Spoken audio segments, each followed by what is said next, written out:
A long time ago, in a galaxy far, far away, it is a period of murders and executions.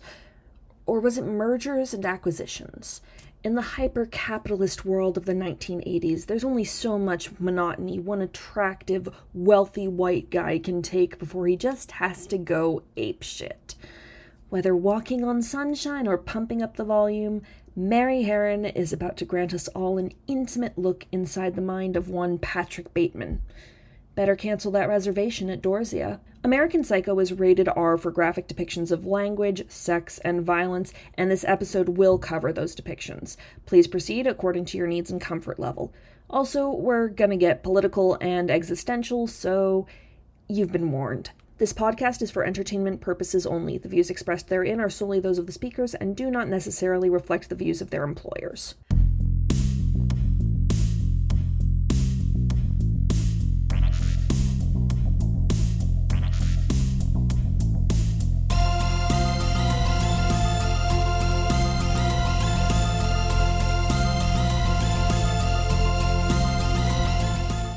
Hello there, and welcome back to 6 Degrees of Star Wars, the podcast where we explore all the ways George Lucas's flagship franchise surrounds us, binds us, and penetrates us in the landscape of cinema.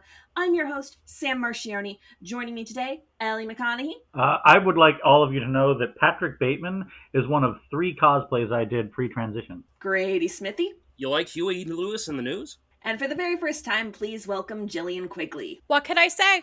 A man's best friend is a skincare routine.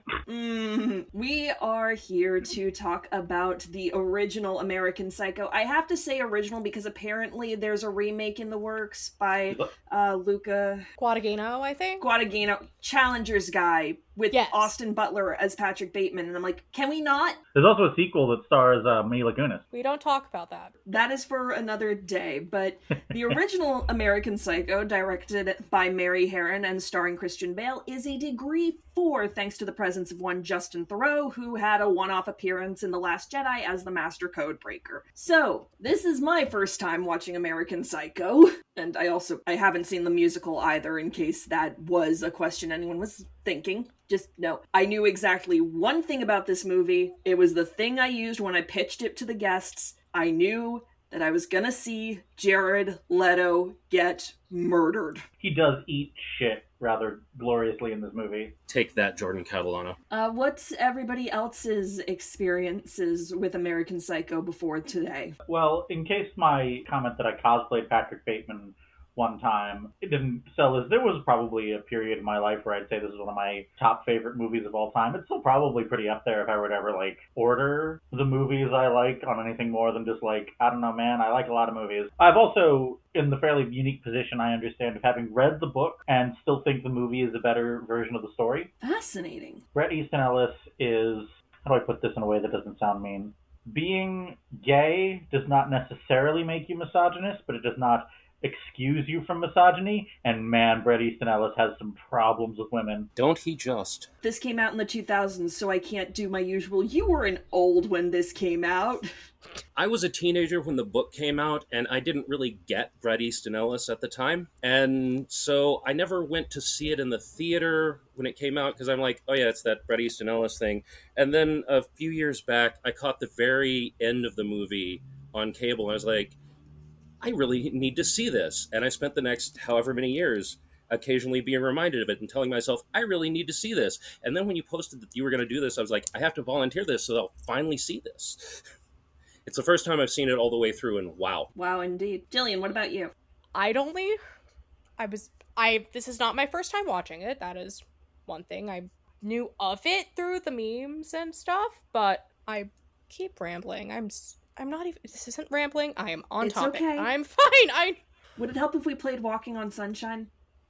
That smash cut is so good.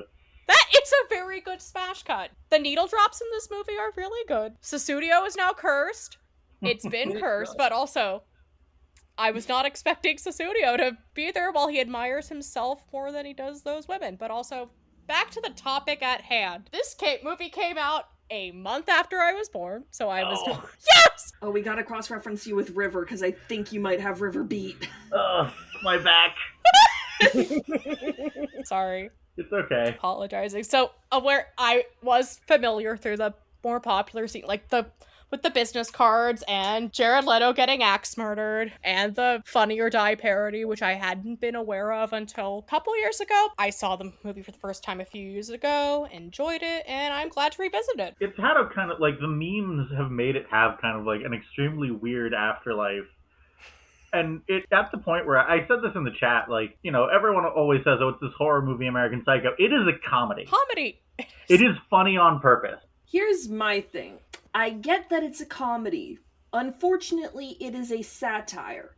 And satire is not something people think about as comedy unless, you know, you happen to be Mel Brooks and you can get away with that shit. True. I mean, like, it's part of the problem that I sort of run into when you talk about it as a satire is that, you know, I say it's a better version of the story than the book. I do believe that. But the book is a lot more overtly horrific in ways that I'm not going to go into. And as a result, like, people sort of, like, merge them together in their minds. Like, you very rarely see someone actually die in this movie. Most of the time it's just, like, off screen or in a cutaway. And so I think that makes people feel like it's more horrific than it is. It really only has, like, 2 real suspense scenes. Most of the rest of it is just, like, this utterly unhinged, completely pathetic man wandering around New York City being a crazy person. And also Willem Dafoe shows up sometimes. He's something of a movie character too, you know. Willem Dafoe has just literally never aged, has he? He has been that way for forever. I said it during one of my episodes, and I'm going to say it again. I'm just always excited to see Willem Dafoe. He just walks into a movie. Movie can be good, movie can be bad, but he just walks in and I'm like, yeah, Willem! You know, I think another thing that, well, on the subject of comedy, maybe it's just me, but did anyone else get an excessive amount of Jim Carrey vibes coming off of Christian Bale? That's not a comparison I've heard before. Nor have I, but I think he said that he based his performance of Patrick Bateman off of Tom Cruise in a Letterman interview, so... He did.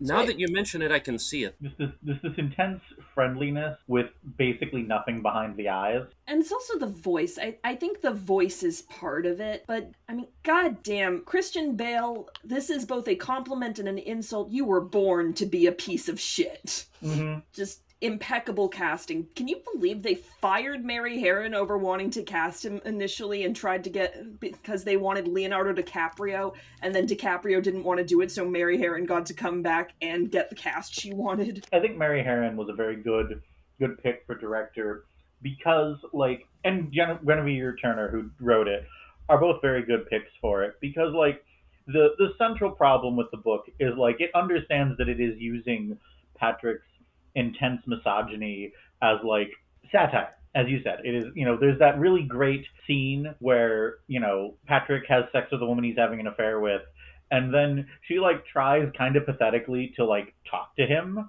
and he just, like, completely blows her off. And, like, that coupled with the previous scenes, just very intense misogyny, makes it clear that his desire to kill women is just an outgrowth of the hatred for women that all of these men actually feel. And I think that, like, having someone who was subject to that handle the story makes it land better, makes it understand what that has to feel like, you know?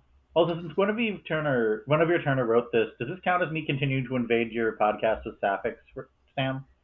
No, because the lesbians need to be on screen. She is on screen. As well. Wait, what? She plays the yuppie woman he kills with the prostitute. Oh, God. Sarah Lawrence. Yeah. Huh. Yeah, she did go to Sarah Lawrence. That's the joke. Hi. God damn it, Ellie. God fucking damn it. I always win. Oh, God. But I don't know. Not to tip my hand, but this quickly ended up on my great movie, never want to see it again list. Like, the most fun I think I got out of it was Reese Witherspoon is in this movie. I didn't know that. Did anybody else? Like, nope. I mean, I knew because I'd seen it, but yeah. Yeah, but, like, to completely jump around, at the end when she's, like, crying that he's breaking up with her or whatever, I'm like, baby girl, it's fine. Just get a 179 on the LSATs, go to Harvard Law, you'll be fine. And I did think at the time while I was watching it, you're breaking up with me? What, like it's hard? I was just thinking, this is what happens when you don't actually win the student council presidency. This is what would happen. That's why it was so important that she win it in that movie. I wanted to check because, the book does, this is one thing the book does do a little bit better. And I wanted to see, at the end of the movie when he's breaking up, you mentioned that as you mentioned jumping around basically. Does anyone grok on their first or even second viewing of the movie that this movie is not in chronological order? No. There are a handful of scenes that have nailed down temporal relationships to each other. The Christmas party is the big one, and technically that one should be happening closer to the end of the movie, but it happens right in the middle. It is, and the book does this too, like where it jumps around in time, and I think that it's sort of like underscoring how utterly pointless and monotonous and repetitive Patrick's life is. Maybe I would have been able to differentiate it a little more if it had done like a Greta Gerwig Little Women, done some different tones to like differentiate the timelines a little more. As it was, it seemed perfectly linear to me. That's kind of what I'm saying. Like, it seems linear because none of it actually matters what order it takes place in, because his life doesn't matter. I mean, it kind of matters that he kills Jared Leto before he does stuff that's like going into Jared Leto's apartment. I don't care what Jared Leto's character is. It's Jared Leto, and I wish that scene had gone on much longer. Does he kill Jared Leto's character? Yes, he has to. He has to have done that because I need to hold on to that image, Ellie. Okay, fair enough. Death to Leto, justice for Claire Danes. No, I have never gotten over my so-called life. Jared Leto is so fascinating to me as an actor in that, like, he's got to have, like, access to some sort of blackmail, right? Does he have something worse than the Epstein logs? All of these characters are definitely on the Epstein logs, though. I mean, they reference how Donald Trump is someone they're all wanting to emulate.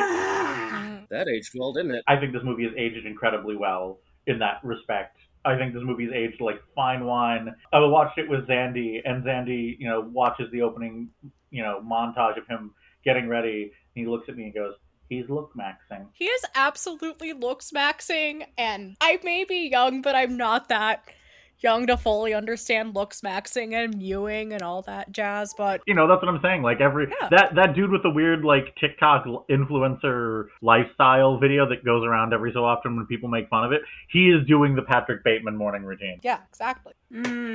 This entire country is run by these fuckers, and I hate it. Sadly, yes. Bateman is so obsessed with retaining his youth and good looks, he could have been written by Yukio Mishima. Mishima? Yeah. Oh, God. That's just an indication that my brain is so cooked. You've been doing a lot of heavy movies lately, not gonna lie. I have. Can I get back to, like, the Lilo and Stitch kind of stuff, please? At least that heavy stuff I can counterbalance with Cute and Fluffy. Cute and Fluffy is good. I mean, like, that's sort of... You hit it on the head, Sam. Like, we are living in a country run by the Patrick Batemans of the world. In social media is awash with Patrick Bateman. Do they actually serial kill? Does it matter? It doesn't matter, because they'll get away with it. They'll get away with it. They don't even fucking know how to spell. It's not even they'll get away with it. Like, does it matter to the people? There's that really good scene pretty early on where Patrick, like, spends 5 minutes spouting Reagan-era pick yourself up by your bootstraps rhetoric at this homeless guy and then stabs him. And does it matter if he stabbed that guy or if he, like, he got enough power to systemically deny him any access to money until he starved to death? Does it matter? The guy's still dead. Mm-hmm. Well, I mean, it does. I'm gonna tell on myself. It matters only in that there's a question of whether or not he also killed the puppy. And that, I think, is another problem with this character. Not this character, but this movie, is that so much of the characterization is held at a distance because of the satire that it's hard for me to care a lot of the time when people are getting murdered. Mm-hmm. But I care when the dog gets murdered or he tries to feed a cat to an ATM. At least the cat didn't die. We can deal with murdering people, but we draw the line at animal cruelty. You didn't get emotional when he murdered Jared Leto over him having a better business card than him? There's a different emotion there, but there's still a emotion. Exactly. Like, the closest I got to caring about one of his victims, like, oh no, I hope you live, is Christy. Was that the sex worker that he murdered when running down the stairs? Yeah, with the Looney Tunes ass. It's like chainsaw. Yeah. Also, thank you, Mary Herron, for not making me look at Christian Bale's dick. I do also get a little bit of a twinge when he's like stalking Jean in his apartment simply because, like, man, she does not deserve this. Leave her alone, Patrick. Yeah, this isn't her fault. I just have a hard time with Chloe Sevigny as a character because she's one of those actors who to me feels like she's always miserable to be there. Like, I've never seen her happy in anything, and part of that might be that the only other thing I've seen her in is another addition to Hell is So Hot, Ryan Murphy. Yes. Hell is So Hot, Ryan Murphy. I mean, she's good in Zodiac. Is she happy in Zodiac? No one's happy in Zodiac. Zodiac Killer, he seems to be having a good time. I think my point still stands. I also did extremely like the scene where he goes to strangle one of his coworkers, and then his coworker starts hitting on him, so he basically has a homophobic panic attack and runs out. He has to gay panic wash his gloves clean. Him just, like, freaking out is so good. I don't know what Christian Bale is doing in this movie, but God, it's just good. It's just good. He's so funny. That's not the word I want, is it? He is very funny. Intentionally or unintentionally? Or both? I said it earlier, I think it's funny on purpose. There are several scenes in the movie that are clearly timed for comedy. You know, where's an example? The freak out he has is timed for comedy. The business card scene is not, like, inherently comedic, but all of these dudes having these intense emotions about who has a nicer business card is clearly intended to be funny. Yeah, that part's hilarious. Him sitting at the table spouting random social justice talking points is just like, I was cackling by the end of that sequence. Also, when he murders Jared Leto, very funny. It is absolutely great to watch him murder Jared Leto. I don't know if him spouting off the talking points, like, was necessarily funny to me until... Because, like, to me, my brain processes a lot of stuff very literally, so he goes down this list of all the stuff we need to do, and I'm like, yes, I agree with this. I agree with this. I agree with this. And then it's like all of these things are incompatible with a return to traditional moral values. And I'm like, great. So nothing fucking matters. Actually, Yay. Sam, speaking as the one person on this that was alive during the time, I found that hilarious because he's just throwing out stuff from every side of the political spectrum there. It's just things that he thinks will sound profound and make people think he's impressive. He doesn't care about the fact that at the end, he's contradicting himself. He's throwing out stuff from the left. He's throwing out stuff from the right. It's just, I want you to think that I'm cool. Why don't you think that I'm cool? I'm going to have to kill somebody now. Mm-hmm. It's empty buzzwords for an extremely empty era of history where you could have Reagan out there talking about how we needed to, like, do such and such a thing to protect our whatevers while also murdering those people by the thousands with his policies. Like, it is a satire on the 80s, although arguably the scene where he breaks up with his fiancée takes place in the 90s. At least it looks like the 90s. Wait, how long is the timeline of this movie? Because I thought it was like a month, maybe. It's unclear. I mean, like, the actual... Again, I don't know how many people picked up on this, given it was... I was surprised it was more people's first watch, but, like, in the final scene, he is sitting under a sign that says, "This is not an exit," and the book goes a step further by the first scene being him seeing graffiti that says, "Abandon all hope, ye who enter here." Like, he is in a hell of his own making. You know, time doesn't matter. He's stuck here with these awful, shallow people being just as awful and shallow as he is. I mean, I guess. I think the thing that's bugging me the most is that, well, it's something he brings up at the end. No catharsis. Mm-hmm. And for a movie like this especially, that's hitting way too close to home because, you know, I would like some kind of release from reality. I mean...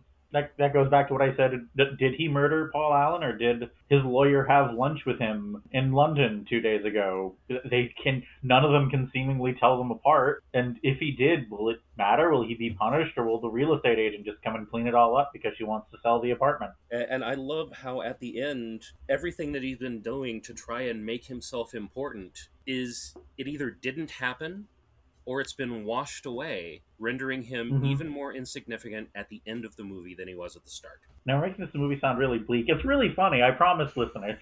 Oh, it's hilarious. Ellie, you are not necessarily the best frame of reference for what is funny. Please remember, whenever I recommend listeners, my brain is cooked. I'm insane. This is very dark humor, but it's still humor. So how the fuck did they decide it should be a musical? That was the... I never saw American Psycho the musical, so I can't speak to this personally, but that was the era where they were, like, turning all sorts of horror things into musicals basically as gags, right? You know, Evil Dead, American Psycho, Silence of the Lambs. In that case, Evil Dead and Silence of the Lambs, they were more tongue-in-cheek. American Psycho, I think they tried to do a more straightforward adaptation. The score, it's fine.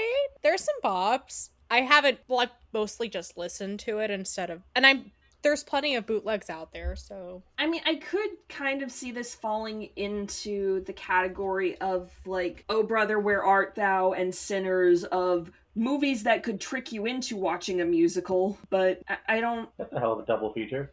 Sinners and this. My best guess is it had a cult following and the soundtrack is amazing, so they were like, we can work with this. Well, yeah, but it's not a jukebox musical. It's a musical with a score by the guy who did Spring Awakening. It's technically a hybrid score, so there are some... This is just raising further questions in my mind. There are some pre-existing...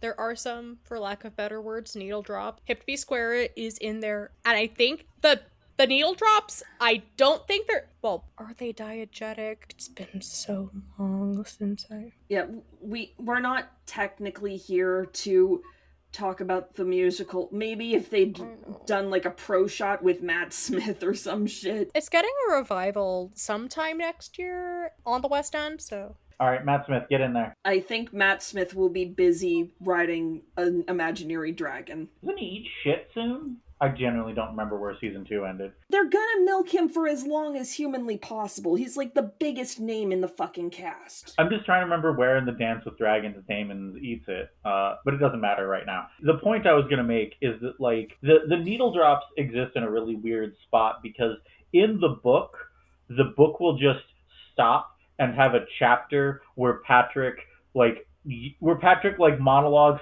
like, just talks for like 3 pages straight about music he likes, and then just the next chapter will start and they'll just keep going. Like, that's what those monologues are adapted from. They are deeply, like, the experience of the book is deeply weird in that case.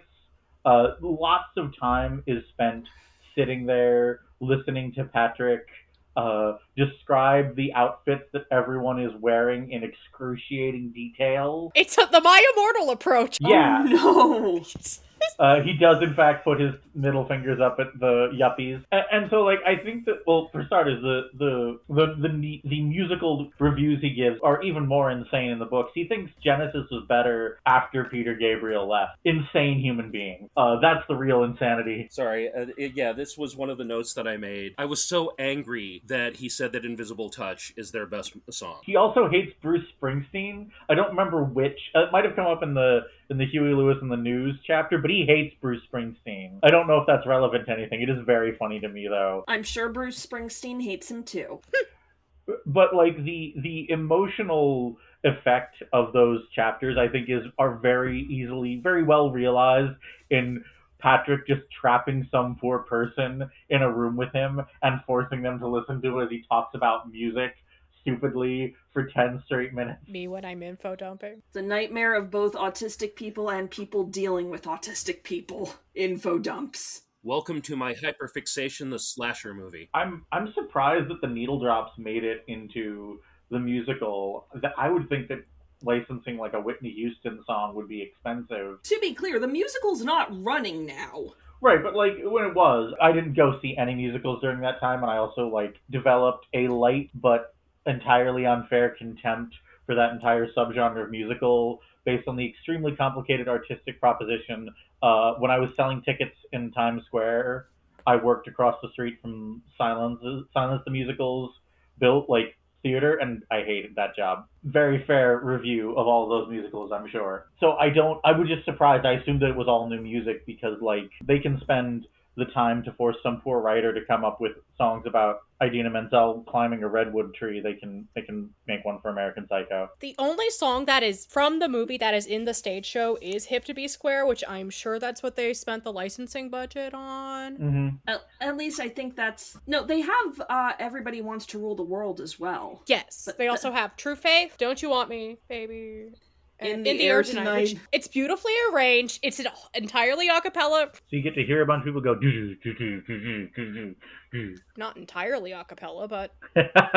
The fact that we're drifting this far into the musical is, I think, kind of indicative that the movie lost us at least a little bit. It definitely didn't lose me. I still think that I love this movie a lot. Just trying to think of, like, needle drops in this movie. I really love the Walking on Sunshine needle drop. It's very funny. It's just a really good edit. It's hard for me to talk about this movie at length because I feel like... How do I put this? Rain, work with me here. I'm telling River. God damn it.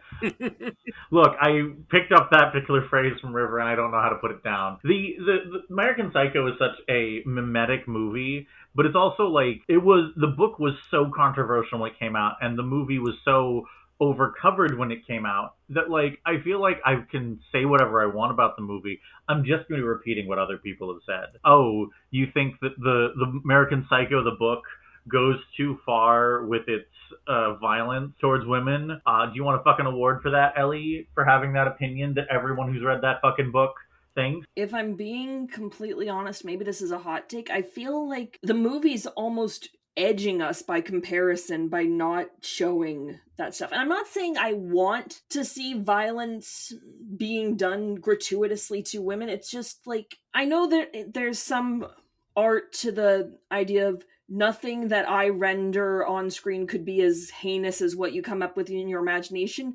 My imagination has limits.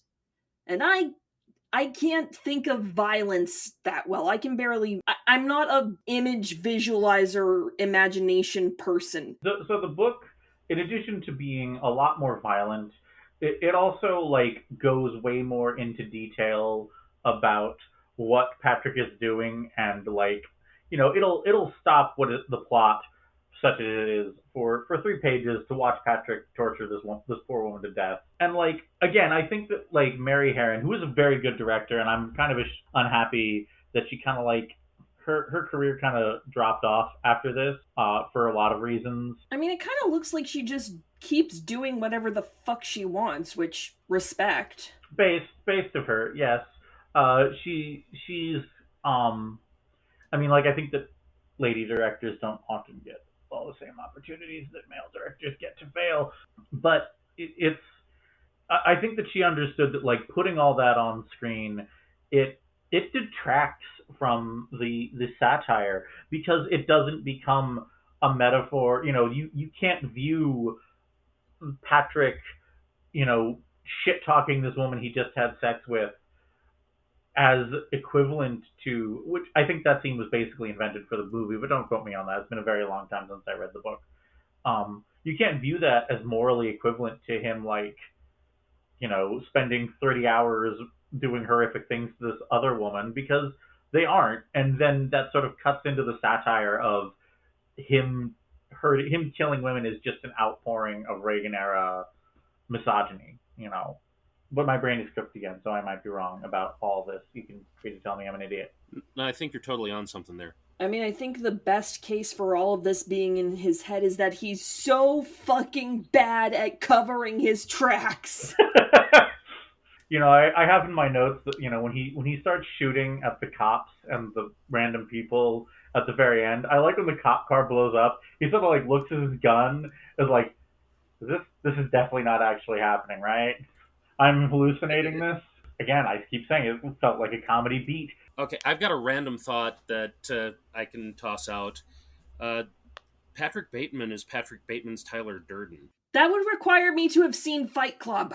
I can sum it up pretty succinctly here. It's just Patrick Bateman, as we are shown in the movie, is less an actual person and more the persona that whatever exists behind that hollow shell of a person is putting forward in his attempts to fit in.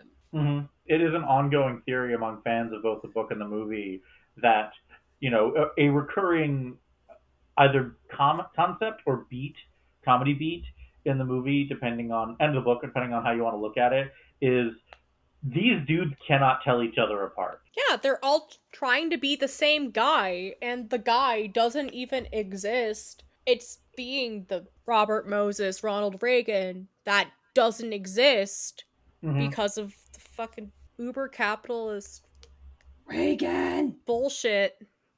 God damn it, Ronnie. You shot yourself in the foot by, well, greed is good, but what's gonna be left when if everyone's trying to be hoard resources that everyone else has already hoarded. So at the end of the day, it doesn't matter. So I guess that's the theme of this. All that's left to do is kill each other. Yeah, it's just, when you get to that point of, if nothing matters, and that's what the movie is saying, why the fuck do I care? That's kind of also what gave me trouble with The Worst Person in the World, and in the inverse, why I fucking love Everything Everywhere All at Once. I mean, if nothing matters, except knowing nothing matters, then it's just life. Keep on. You motherfucker! The universe cares because we care, or whatever. In the same way that your heart feels and your mind thinks, you, mortal beings, are the instrument by which the universe cares. If you choose to care, then the universe cares. And if you don't, then it doesn't. The theory then goes, if no one can tell anyone apart, then who is to say that the person we are following is actually Patrick Bateman? They talk about Patrick Bateman as a guy who does this job and is this huge loser. These guys are all losers. And it's also worth noting, that for them not being able to tell each other apart and the way he acts, it is explicit. All these dudes are on lots of cocaine. Yeah. And what if the person that he actually killed, but it wasn't actually Alan? Because Alan, close quotes, never gets Patrick's name right. So... Did he check his business card? My God, it even has a watermark. It even has a watermark. File that under shit that doesn't really exist anymore. Fucking business cards. I hate to inform you of this, Sam, but Zandy spends a reasonable amount of time designing his business cards. Does Zandy actually hand out those business cards? When he goes to knitting conventions, yeah. That's a sentence. He writes and teaches knitting patterns for a living. So, when he's at conventions, he'll be like, here's my business card if you want to fly me out to Australia to teach people to knit. Before you make fun of that sentence, it's not only happened once, it might be happening again. Nice. There's a dude who's more interesting than Patrick Bateman. What does Patrick do? He doesn't seem to do anything. He sits down in his office and turns on Jeopardy and then goes to lunch 45 times a day. He works out. He makes reservations. To Dorsia. But he can't even get him to Dorsia. Neither can Alan now. I now feel like I need to go back through, all of 80s TV, because he said, I have a meeting with Cliff Huxtable at the Four Seasons. I'm like, motherfucker, that's the Cosby Show. So what else? What other names did you drop that were just, sitcom characters? There's part of me that wants to assume that there's a lot of 80s New York inside baseball that I'm not getting. I don't know what the fuck a Dorsia is. They talk about dinner for 4 people being not bad at $570, a sentence that makes me break out in hives. So, I'm never eating at any of these places, but I think that's kind of the joke. But it doesn't matter. They're doing it on credit, and it's basically free money at that point. It's not going to fuck anybody else over. Economics are going to trickle down. And these fuckers definitely fell for the free money chase bullshit. Yeah. And Ellie, to illustrate exactly how horrifying you should find that $570 price, back then you could get dinner for $10 a person if you weren't agonizingly pretentious. That's like a month's pay for a lot of people for one meal that he's just meh about. I mean, the book came out in what, 89, 90, somewhere in there? Let me look. I have. Oh my God, not only is Dorsia real, it has a fucking Instagram. Because of That course track, it does. Okay, so the book came out in 1991, and so was a reaction to the end of the 80s culture. And, if you look at a lot of stuff that came out at around the end of the 80s, people were starting to realize, like, how shitty, not just how shitty all these dudes were on a personal level, but how much their shitty attitude was the only thing trickling down and making everything worse. American Psycho came out around the same time as Wall Street, as Barbarians at the Gates, as Liar's Poker, and They Live. This was a whole part of a whole wave of stuff that looked at 80s culture and went, you know what, fuck this noise. And I don't know, like, part of me has wanted to see a revival of that era of 80s culture, that era of culture, because I feel like with the return to the 80s we're constantly doing with media right now, we forget just the 80s fucking sucked a lot of times, guys. Like, I like Human League too, but man, the 80s just fucking sucked. Live through the 80s, Ken second. Thank you, Grady. I don't know if I was even a sperm during the 80s. I mean, that was the whole point of Nirvana, right? We'll look at the culture of the 80s and go, man, fuck that. I don't know if the movie can totally capture that being made 9 years later, but I think it's still there. Fuck the 80s. Honestly, now I am actually kind of wondering whether the remake would keep it an 80s period piece or if it would modernize it, because I think they're gonna modernize it, but well, also... now I'm wondering what music choices they're gonna go with. Like, Sabrina Carpenter, if you're listening, please stay out of this. I'm gonna say something a little controversial. I'm gonna say it, and you're gonna hate me, but you're gonna know that I'm right, okay? I think Sabrina Carpenter is a little too out there for any modern Patrick Bateman's taste. Why would I hate you for that? I don't know. I think people get weird about Sabrina Carpenter. They do get weird about Sabrina Carpenter, and they do Not as weird as they get around some other artists that I deliberately have not mentioned. Yep. I'm avoiding mentioning who I think Patrick Bateman would like nowadays. Who the modern equivalent of Huey Lewis in the News is when Springsteen is too edgy for you. Mm. And besides, he can't even kill people. He could just go on a message board. He could just go on Reddit and talk about how the White Album actually was good, but that's not even the same frame of reference. I don't even want... Honestly, he probably went on forums and was like, no, actually, I love the U2 album that every single Apple account was forced to have. God, I remember that. Witness was actually the peak of Katy Perry's career. I don't know what you're talking about. Chained to the Rhythm is so deep. He would like Katy Perry a lot. He would. God.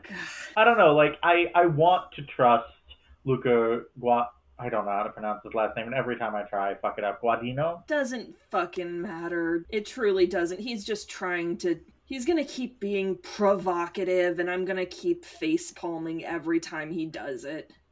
I liked Bones and All quite a lot. And while I wasn't as over the moon over Challengers as some people I know, I can't deny that movie goes hard.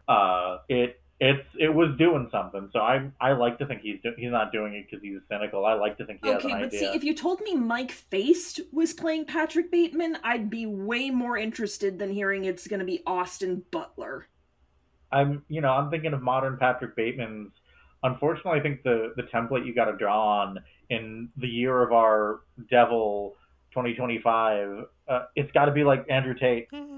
Yay. Would Les Mis get swapped out for Hamilton?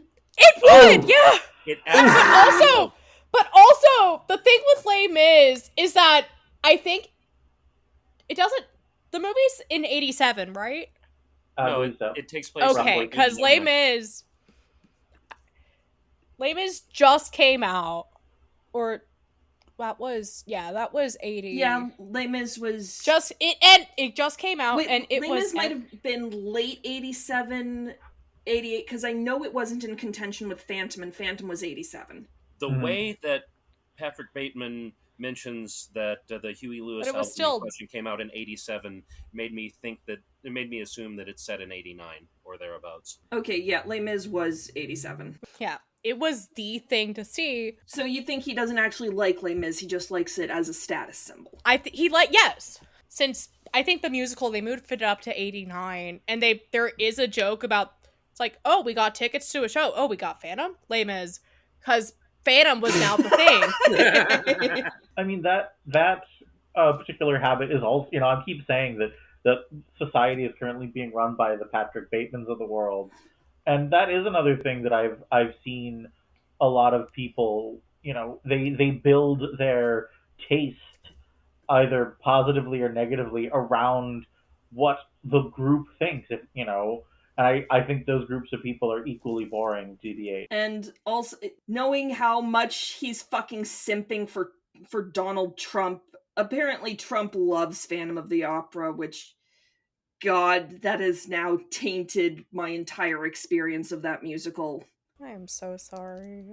There's a really great interview Errol Morris, who's a great documentarian, did with Donald Trump in 3 or 4, somewhere around there, where he asked Donald Trump what his favorite movie is.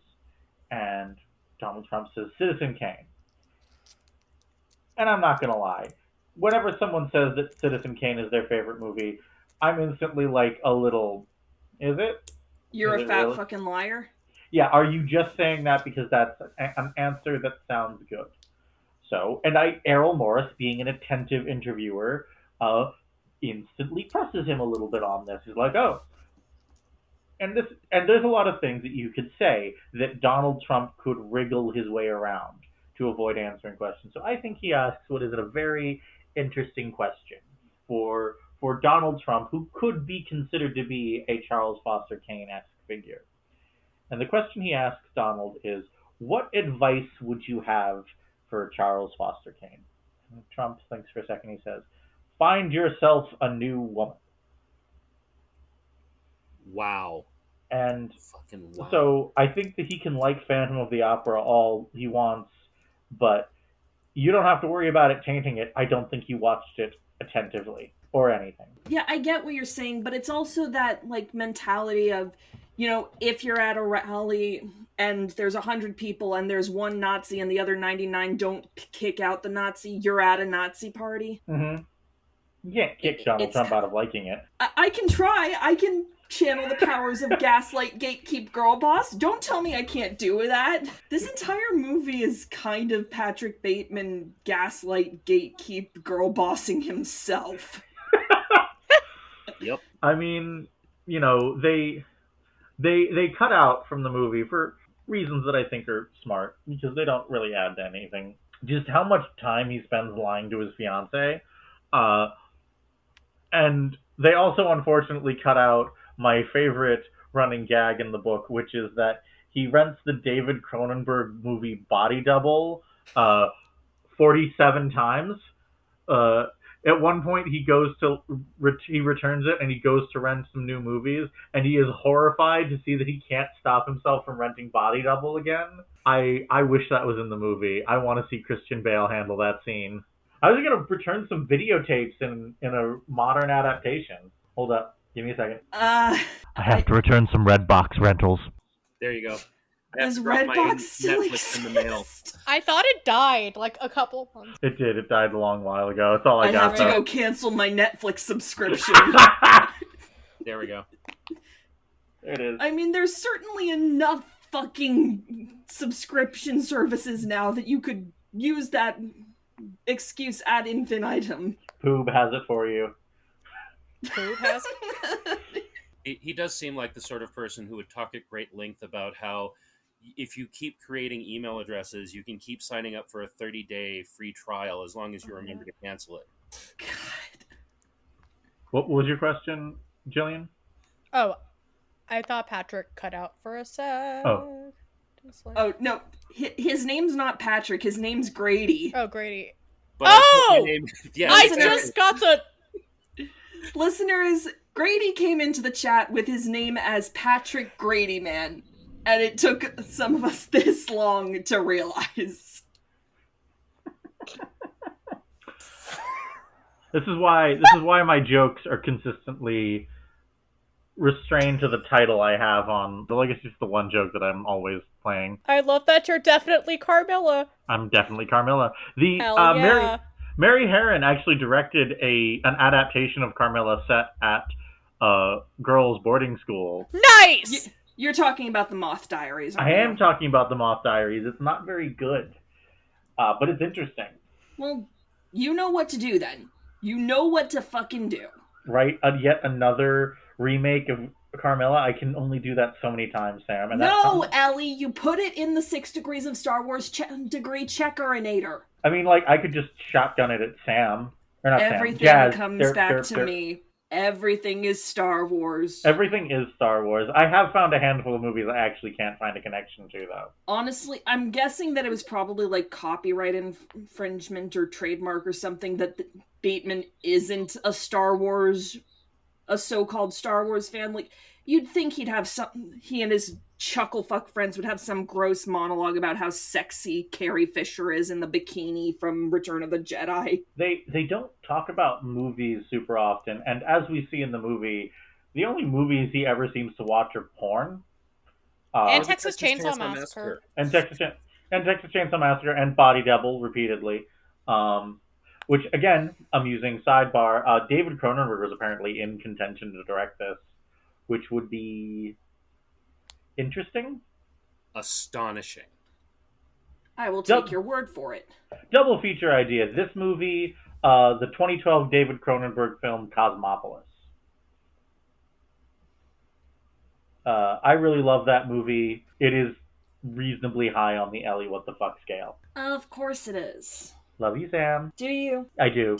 I do actually love you. We're good friends, I think. Yeah, I don't know. Sometimes between like the giant woman and the mermaid fucking, I kind of lose the thread.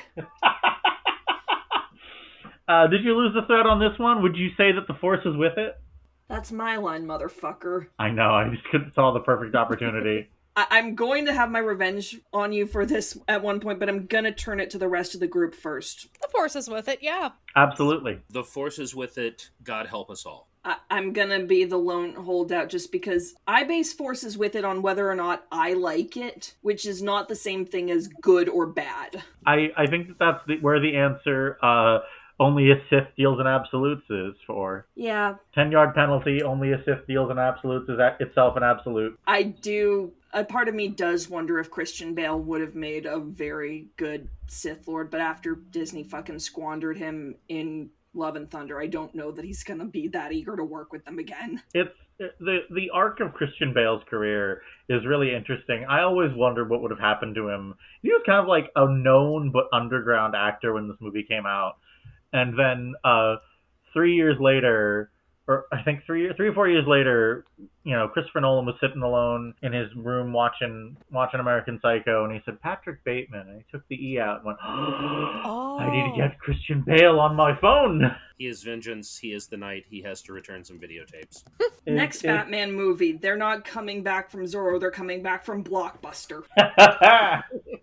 Who has Pluggables? I am going to go with my usual format of, if you liked this, then I'm Snakebit Cat on most of the socials, and if you want to see something else about a socially awkward being that isn't quite human, but is sort of being forced to try to fit in, MURDERBOT on Apple Plus is really good. I'm Ellie. You can find me on Bluesky, Letterboxd, and Medium at LSR42. You can find me on Tumblr for my sins at Football in Tuxedos. And you can find my own member of this little podcast hive, The Biggest Night in Podcasting, on YouTube and Spotify. We talk about Oscar-winning movies. Sam has an episode upcoming about Sense and Sensibility, which I'm very excited for. And if you want a good double feature, go watch this and the David Cronenberg film Cosmopolis. It's about Robert Pattinson driving across New York City to get a haircut. Speaking of Batman, I don't have anything major to plug. I don't have any Substacks or Mediums or podcasts, but I am on the socials. I'm on Letterboxd and the website formerly known as Tumblr. Twitter, shit. I Freudian slip there. But I am on Tumblr, but I don't want to give that away. So that got away from us a little, but Gillian's social media handle is Cutie Puppy Fire for anyone who wants to follow. And in the spirit of Star Wars, to be there for the people who need us, this episode's mutual fund spotlight goes to the Flood Relief Fund on GoFundMe for the victims of the Central Texas flash floods that happened earlier this month. The link can be found in the description, as well as on my various socials at Demisem. Our theme music is provided by Refractory Period, the two girls, one beat synth pop sensation. You can follow them on Instagram at Refractory Period, the band. To further support this podcast, please subscribe to us on your platform of choice, leave reviews, and share with your friends to boost our visibility, and consider joining our Patreon. And now, it's time to turn to the Chance Cube to see where our journey takes us next.